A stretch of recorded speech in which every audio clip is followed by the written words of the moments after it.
আমি ছেড়েই দিতে রাজি আছি সুসভ্যতার আলোক।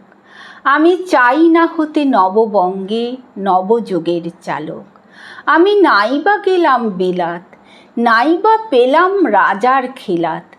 যদি পরজন্মে পাইরে হতে ব্রজের রাখাল বালক, তবে নিবিয়ে দেব নিজের ঘরে সুসভ্যতার আলোক।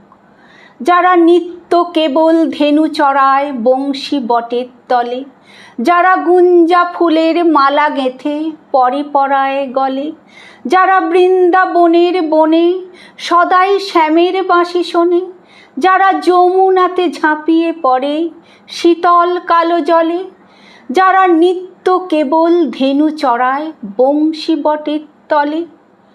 ওরে বিহান হলো, জাগরে ভাই, ডাকে পরস্পরে। ওরে ওই যে দধিমন্থ ধ্বনি উঠল ঘরে ঘরে। হ্যারো মাঠের পথে ধেনু চলে উড়িয়ে গোখুর রেণু।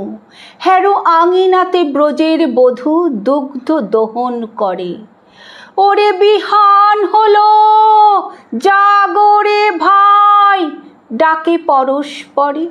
ওরে সাঙন মেঘের ছায়া পড়ে কালো তমাল মোলে। ওরে এপার ওপার আধার হলো কালিন্দিরে কোলে।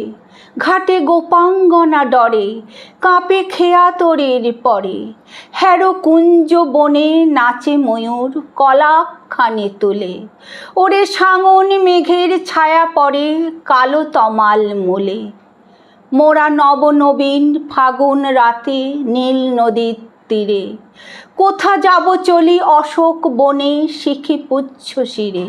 যবে দোলার ফুলরসি দিবে নিপ শাখায় কষি, যবে দক্ষিণ বায়ে বাঁশির ধ্বনি উঠবে আকাশ ঘিরে। মোরা রাখাল মিলে করব মেলা নীল নদীর তীরে।